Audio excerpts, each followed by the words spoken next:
Hi friends, welcome to SK Innovations. இன்னைக்கு நம்ம என்ன பார்க்க போறோம்னா கேரளா ஸ்டைல்ல லெமன் ஜூஸ் எப்படி பண்ணலாம்னு பார்க்கலாம். ஃபர்ஸ்ட் பாத்தீங்கன்னா இதுக்கு தேவையான லெமன் எடுத்துக்கலாம். நான் இன்னைக்கு ஒரு மீடியம் சைஸ் அளவுள்ள லெமன் எடுத்துர்க்கேன். இந்த லெமனை கொட்டைகள் இல்லாம இந்த லெமனோட ஜூஸ் மட்டும் தனியா எடுத்து வச்சுக்க போறேன். இந்த லெமனோட பாத்தீங்கன்னா இந்த அளவுக்கு புதினா இலைகள் எடுத்துக்கலாம்.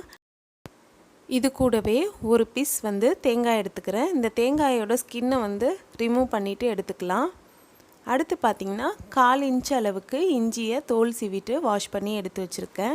இப்போ இந்த லெமனோட ஜூஸ் தனியா எடுத்து வச்சுக்கலாம். எடுத்து வச்சாச்சு. அடுத்து இதோட நம்ம ஒரு பொருளை ஆட் பண்ண போறோம். என்னன்னா லெமனோட ஸ்கின் தான். இந்த அளவுக்கு சின்ன பீசஸா கட் பண்ணி எடுத்து வச்சுக்கோங்க. இது சேர்த்து அரைக்கும்போது சூப்பரான ஃப்ளேவர் நமக்கு கிடைக்கும். இப்போ இதெல்லாம் ஒண்ணொண்ணா நம்ம மிக்ஸி ஜார்ல சேர்த்துக்கலாம்.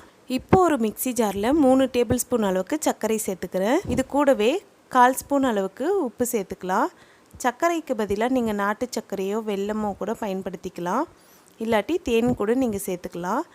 அடுத்து எடுத்து வச்சிருக்க பொருள்ல ஒவ்வொண்ணா சேர்த்துக்கலாம். எலுமிச்சை தோல், புதினா இலை, இஞ்சி, தேங்காய் பீஸ் வந்து சின்ன சின்னதா கட் பண்ணி சேர்த்துக்கிறேன். கூடவே பிழிஞ்சு வச்சிருக்க லெமன் ஜூஸையும் விட்டு இதை ஒரு தடவை ஓட்டி எடுத்துட்டு வந்துடலாம். ஓட்டியாச்சு. அடுத்து இதோட 1/2 லிட்டர் அளவுக்கு தண்ணி சேர்த்துக்கிறேன். கூடவே கொஞ்சமாக ஐஸ் கியூப் சேர்த்துக்கிறேன். ஐஸ் கியூப் சேர்க்காமலும் நீங்கள் செய்துக்கலாம். இப்போ இதை 1 நிமிஷத்துக்கு நல்லா ஓட்டி எடுத்துட்டு வந்துடலாம். இப்போ பார்த்தீங்கன்னா நம்மளோட லெமன் ஜூஸ் சூப்பராக ரெடி ஆகிடுச்சு. இப்போ இதை நம்ம சர்வ் பண்ணிக்க வேண்டியது தான். இதில் சேர்த்துருக்க தேங்காயினால் நமக்கு ஒயிட் கலர் கிடைக்கும். இஞ்சி சேர்த்துக்கிறதுனால சில பேருக்கு லெமன் ஜூஸ் குடித்தா கோல்ட் ஆகிடும்னு பயப்படுவாங்க. இஞ்சி சேர்த்துக்கிறதுனால இந்த ப்ராப்ளம் எதுவுமே வராது. புதினாவும் லெமனோட தோலும் பார்த்திங்கன்னா ஒரு நல்ல ஃப்ளேவரை கொடுக்கும். அதனால் இது ஒரு நல்ல ரெஃப்ரெஷ்மெண்ட் ட்ரிங்காக இருக்கும். கண்டிப்பாக எல்லோரும் நெக்ஸ்ட் டைம் லெமன் ஜூஸ் போட்டிங்கன்னா இந்த மெத்தடில் செய்து பாருங்கள். ரொம்பவே டிஃப்ரெண்ட்டாகவும் ரெஃப்ரெஷ்மெண்ட்டாகவும் இருக்கும்.